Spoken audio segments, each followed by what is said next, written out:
हर कोई दुनिया बदलने की सोचता है, पर कोई खुद को बदलने की नहीं सोचता। समझदार व्यक्ति खुद गलतियां नहीं करता है, बल्कि दूसरों की गलतियों से जीवन की सच्चाई परख लिया करता है। खुशी के लिए काम करोगे तो खुशी नहीं मिलेगी, पर खुश होकर काम करोगे तो खुशी जरूर मिलेगी। क्या आपने कभी सोचा है कि हमारे जीवन के महत्वपूर्ण निर्णयों के लिए हमारे पास अनमोल ज्ञान होता है, जो हमें सफलता, शांति और सार्थकता की ओर ले जाता है?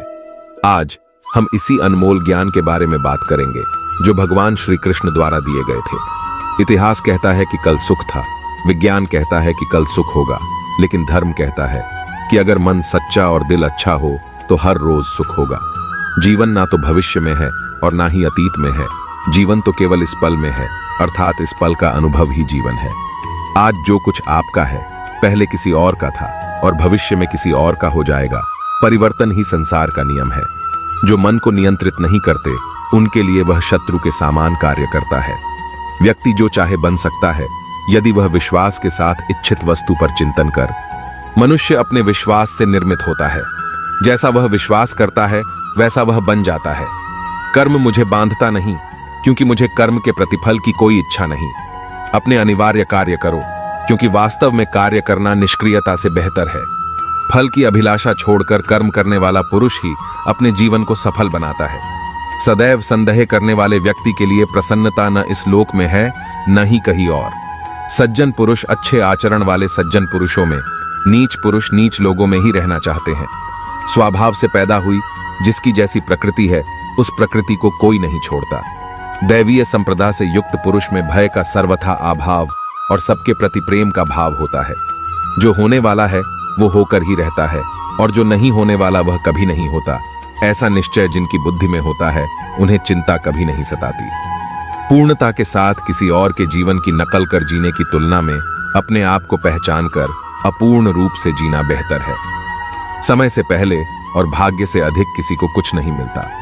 इंसान अपने विश्वास से निर्मित होता है।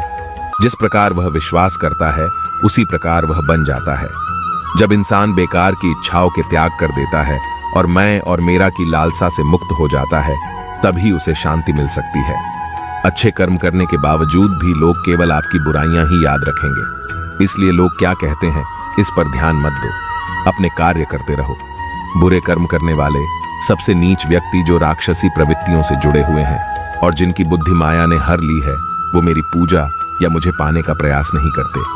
जो कोई भी जिस किसी भी देवता की पूजा विश्वास के साथ करने की इच्छा रखता है, मैं उसका विश्वास उसी देवता में दृढ़ कर देता हूँ। स्वर्ग प्राप्त करने और वहां कई वर्षों तक वास करने के पश्चात एक असफल योगी का पुण्य एक पवित्र और समृद्ध कुटुंब में जन्म होता है। केवल मन ही किसी का मित्र और शत्रु होता है। मैं सभी प्राणियों के हृदय में विद्यमान हूँ। ऐसा कुछ भी नहीं, चेतन या अचेतन, जो मेरे बिना अस्तित्व में रह सकता हो। वह जो मृत्यु के समय मुझे स्मरण करते हुए अपना शरीर त्यागता है, वह मेरे धाम को प्राप्त होता है। इसमें कोई संशय नहीं है। वह जो इस ज्ञान में विश्वास नहीं रखते, मुझे प्राप्त किए बिना जन्म और मृत्यु के चक्र का अनुगमन करते हैं। केवल मन ही किसी का मित्र और शत्रु होता है। नरक के 3 द्वार हैं, वासना, क्रोध और लालच। वह जो सभी इच्छाएं त्याग देता है और मैं और मेरा की लालसा और भावना से मुक्त हो जाता है, उसे शांति प्राप्त होती है। तुम उसके लिए शोक करते हो जो शोक करने के योग्य नहीं है, और फिर भी ज्ञान की बात करते हो। बुद्धिमान व्यक्ति ना जीवित और ना ही मृत व्यक्ति के लिए शोक करते हैं। जो हुआ वह अच्छे के लिए हुआ है, जो हो रहा है वह भी अच्छे के लिए ही हो रहा है, और जो होगा वह भी अच्छे के लिए ही होगा। मेरे लिए ना कोई घृणित है ना प्रिय, किंतु जो व्यक्ति भक्ति के साथ मेरी पूजा करते हैं, वह मेरे साथ हैं और मैं भी उनके साथ। जब वे अपने कार्य में आनंद खोज लेते हैं, तब वे पूर्णता प्राप्त करते हैं। मेरा तेरा, छोटा बड़ा, अपना पराया मन से मिटा दो, फिर सब तुम्हारा है, तुम सबके हो।